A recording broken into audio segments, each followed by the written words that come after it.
حسن مجتبی سید الاسقیاء، حسن مجتبی سید الاسقیاء، راکب دوش عزت پہ لاکھوں سلام۔ حضرت سیدنا امام حسن مجتبی رضی اللہ تعالی عنہ کی ولادت 15 رمضان المبارک 3 ہجری کے اندر ہوئی۔ حضرت علی المرتضیٰ فرماتے ہیں الحسن اشبہ برسول اللہ صلی اللہ علیہ وسلم ما بین الصدر الی الرأس، فرمایا کہ حضرت حسن رضی اللہ تعالیٰ عنہ سر سے لے کر سینہ تک رسول اللہ صلی اللہ علیہ وسلم کے مشابہ تھے، اور امام حسین ناف سے لے کر پاؤں تک حضور صلی اللہ علیہ وسلم کے مشابہ تھے۔ یعنی حسن اور حسین کو ملایا جائے تو حسنین بنتا ہے، اور اگر حسنین کو ملایا جائے تو رسول کونین بنتا ہے۔ آقا دو عالم صلی اللہ علیہ وسلم کی شکل مبارک جو ہے وہ واضح ہو جاتی ہے۔ معدوم نہ تھا سایہ شاہ ثقلین، اس نور کی جلوہ گاہ تھی ذات حسنین، اور تمثیل نے اس سایہ کے 2 حصے کیے۔ حضور صلی اللہ علیہ وسلم کا جو سایہ نہیں تھا وہ سایہ کیسے بنا؟ فرمایا تمثیل نے اس سایہ کے 2 حصے کیے، آدھے سے حسن بنے اور آدھے سے حسین۔ اللہ تبارک و تعالیٰ نے حضور صلی اللہ علیہ وسلم کے سائے کے مثل حضور کے نواسوں کو گویا بنایا تھا۔ حضور صلی اللہ علیہ وسلم نے ارشاد فرمایا ان الحسن والحسین سیدا شباب اہل الجنہ، میرے نواسے حسن اور حسین یہ دونوں جنتی نوجوانوں کے سردار ہیں۔ اور جو مباہلہ کا واقعہ ہوا، چونکہ نجران کے جو عیسائی تھے 9 ہجری کے اندر حضور صلی اللہ علیہ وسلم کی بارگاہ میں یہ آئے، اور انہوں نے حضور صلی اللہ علیہ وسلم سے حضرت عیسیٰ ابن مریم کے حوالے سے بحث کی، تو حضور صلی اللہ علیہ وسلم نے پہلے ان سے مناظرہ فرمایا، دلائل دیے اور دلائل سے ان کا رد کیا۔ فرمایا کہ تم کہتے ہو کہ حضرت عیسیٰ علیہ السلام اللہ کے بیٹے ہیں، تو بتاؤ تمہارے پاس دلیل کیا ہے؟ تو انہوں نے کہا جی دلیل یہ ہے کہ عیسیٰ علیہ السلام بغیر باپ کے پیدا ہوئے ہیں، تو یہ فطرت انسانی ہے کہ انسان بغیر باپ کے پیدا نہیں ہو سکتا، تو آپ بغیر باپ کے پیدا ہوئے، لہٰذا آپ کا باپ جو ہے وہ آپ کا رب ہے۔ آقا دو عالم صلی اللہ علیہ وسلم نے ارشاد فرمایا پھر آدم علیہ السلام کے بارے میں کیا خیال ہے؟ ماں اور باپ دونوں کے بغیر وہ پیدا ہوئے ہیں، تو بتاؤ پھر وہ کون ہیں؟ اگر آدم علیہ السلام بغیر ماں باپ کے پیدا ہو کر وہ اللہ کے بندے ہیں، تو عیسیٰ علیہ السلام کو بھی اللہ نے بغیر باپ کے پیدا کیا ہے، وہ بھی اللہ کے بندے ہی ہیں۔ اب نجران کے عیسائیوں نے مباہلے کا ارادہ کیا، اور مباہلہ کیا ہوتا ہے کہ 2 فریقین جب دلائل سے کسی بات کا حل نہ نکال سکیں تو وہ آمنے سامنے کھڑے ہو کر اللہ کی بارگاہ میں دعا کرتے ہیں کہ اے اللہ ہم میں سے جو جھوٹا ہے اس پر لعنت نازل فرما۔ اللہ تعالیٰ نے ارشاد فرمایا قُلْ نَدْعُ أَبْنَاءَنَا وَأَبْنَاءَكُمْ وَنِسَاءَنَا وَنِسَاءَكُمْ وَأَنفُسَنَا وَأَنفُسَكُمْ ثُمَّ نَبْتَهِلْ فَنَجْعَلْ لَعْنَةَ اللَّهِ عَلَى الْكَاذِبِينَ۔ فرمایا تم اپنے بیٹوں کو لے کر آؤ، ہم اپنے بیٹوں کو لے کر آئیں گے، تم اپنی عورتوں کو لے کر آؤ، ہم اپنی عورتوں کو لے کر آئیں گے، تم اپنی جانوں کو لے کر آؤ، ہم اپنی جانوں کو لے کر آئیں گے۔ ادھر سے نجران کے 60 افراد ان کے اندر ان کے بڑے بڑے پوپ بھی موجود تھے، اور ادھر سے آقا دو عالم صلی اللہ علیہ وسلم تشریف لے جا رہے تھے، اور اس شان سے تشریف لے جا رہے تھے کہ حضور صلی اللہ علیہ وسلم کے دائیں ہاتھ میں حضرت امام حسن کا ہاتھ تھا، اور حضور صلی اللہ علیہ وسلم کی گود کے اندر حضرت امام حسین تھے، حضور کے پیچھے حضرت سیدہ کائنات فاطمہ الزہرا چل رہی تھیں، اور ان کے پیچھے حضرت سیدنا مولا کائنات علی المرتضیٰ تشریف لا رہے تھے۔ اور اس شان کے ساتھ یہ قافلہ جو ہے وہ ان کے ساتھ مباہلہ کرنے کے لیے تشریف لے جا رہا تھا۔ اب یہاں پر ایک طبقہ ہے جو اعتراض کرتا ہے، وہ کہتے ہیں جی حضور صلی اللہ علیہ وسلم کی 4 بیٹیاں نہیں، حضور کی تو ایک ہی بیٹی ہے۔ ہم دلائل پیش کرتے ہیں، وہ آگے سے عقلی اٹکل بچو دوڑاتے ہیں۔ ہماری عوام جو ہے وہ عقلی باتوں کے اندر زیادہ جلدی آ جاتی ہے، اور وہ عقلی دلیل کیا دیتے ہیں؟ کہتے ہیں جی بتاؤ جی حضور صلی اللہ علیہ وسلم کی اگر 4 بیٹیاں تھیں تو مباہلے کے اندر حضور صلی اللہ علیہ وسلم صرف اپنی ایک بیٹی کو کیوں لے کر گئے؟ حضرت فاطمہ الزہرا کو کیوں لے کر گئے؟ اس سے ثابت ہوا کہ حضور صلی اللہ علیہ وسلم کی صرف ایک بیٹی تھی، لہٰذا اگر 4 بیٹیاں ہوتی تو حضور ان تینوں کو بھی اپنے ساتھ لے کر جاتے۔ لو جی ایک سادہ سا جو بندہ ہے جس کے علم میں نالج میں یہ بات نہیں ہے تو وہ ان کی اس بات پر ورغلایا جاتا ہے، کہتے ہیں ہاں جی واقعی جناب عقل اس بات کا تقاضا کرتی ہے کہ وہ بھی ساتھ ہونی چاہیے، اور قرآن کہتا ہے کہ اپنی بیٹیوں کو لے کر آئیں گے، تو حضور ایک بیٹی کو کیوں لے کر گئے ہیں؟ تو اس حوالے سے عرض یہ ہے کہ حضور صلی اللہ علیہ وسلم کی 4 بیٹیوں میں سے جو 3 بیٹیاں تھیں وہ مباہلہ کے واقعے سے پہلے ہی وصال فرما چکی تھیں۔ اگر وہ مباہلہ کے واقعے کے دوران اس سال وہ موجود ہوتی تو حضور یقیناً ان کو بھی ساتھ لے کر آئے۔ حضور صلی اللہ علیہ وسلم کی بیٹی حضرت رقیہ جو ہیں ان کا 2 ہجری کے اندر وصال ہوا ہے، اور ان کی بیٹی حضرت زینب جو ہیں ان کا 8 ہجری کے اندر وصال ہو گیا تھا، اور حضرت ام کلثوم جو ہیں ان کا بھی وصال 9 ہجری کے اندر ہو گیا تھا۔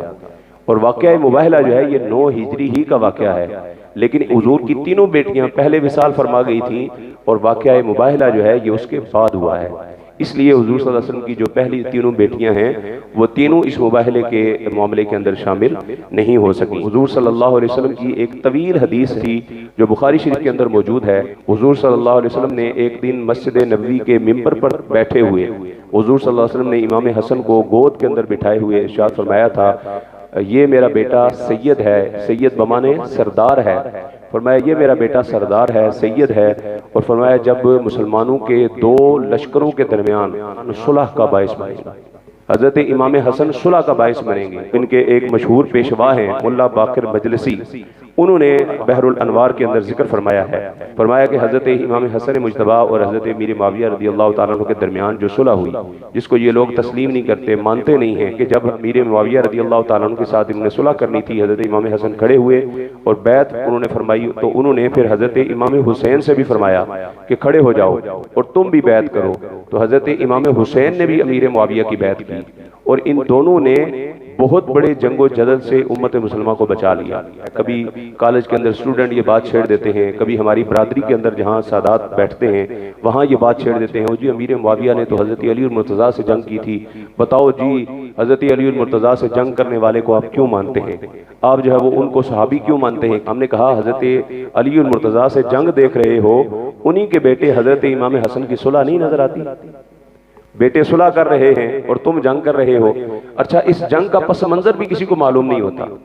اگر کسی سے پوچھا جائے بھئی بتاؤ بھئی وہ جنگ ہوئی کیوں تھی، بھئی ایسے ہی اٹھ کے آگے اور لڑنا شروع ہو گئے، کوئی وجہ بھی تو ہوئی ہوگی، کوئی پس منظر تھا۔ جنگیں 2 ہوئی ہیں اور زیادہ ہوئی بھی نہیں ہیں۔ کہتے ہیں جی 72 جنگیں کی ہیں۔ میں نے کہا 72 جنگوں کے نام بتاؤ۔ جنگ جمل اور جنگ صفین 2 کے نام تاریخ کے اندر ملتے ہیں، اور ہر جنگ کا ایک نام ہوتا ہے۔ غزوہ بدر ہے، غزوہ احد ہے، اسی طرح جو بھی جنگ لڑی گئی اس کا ایک نام رکھا گیا۔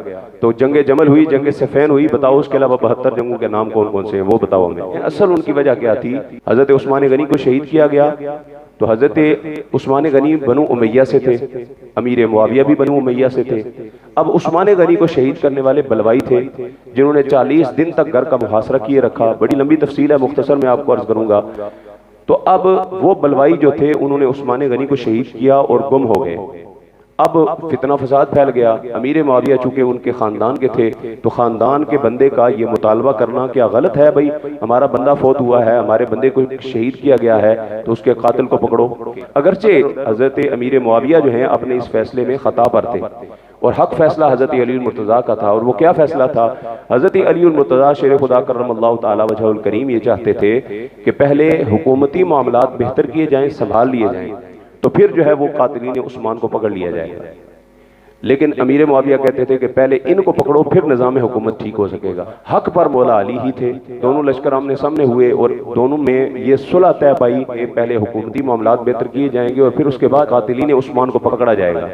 لیکن ہوا کیا، جب ان کی صلح ہو گئی، صلح نامے پر دستخط ہو گئے، رات کے وقت یہ معاملہ ہوا، فیصلہ ہوا کہ صبح کے وقت دونوں لشکر جو ہیں وہ واپس چلے جائیں گے۔ لیکن جو بلوائی تھے، جو قاتلین عثمان تھے، انہوں نے سازش چلی اور وہ دونوں لشکروں کے اندر صبح صبح جا کر مکس ہو گئے، شامل ہو گئے، اور ان کو پتا تھا کہ اگر یہ صلح ہو جاتی ہے تو ہم تو پکڑے جائیں گے، حضرت عثمان غنی کو شہید کرنے والے ہم لوگ ہیں، ہم پکڑے جائیں گے، ہماری تو پھر موت ہے، تختہ دار پر لٹکایا جائے گا۔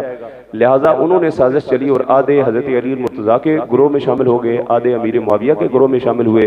صبح کے وقت ادھر والوں نے ادھر تیر چلائے، ادھر والوں نے ادھر تیر چلائے، ادھر والے سمجھے انہوں نے غداری کر دی، انہوں نے سمجھا انہوں نے غداری کر دی، اور اس غلط فہمی کے پاداشت میں تقریباً 1400 کے قریب صحابہ و تابعین شہید ہو گئے۔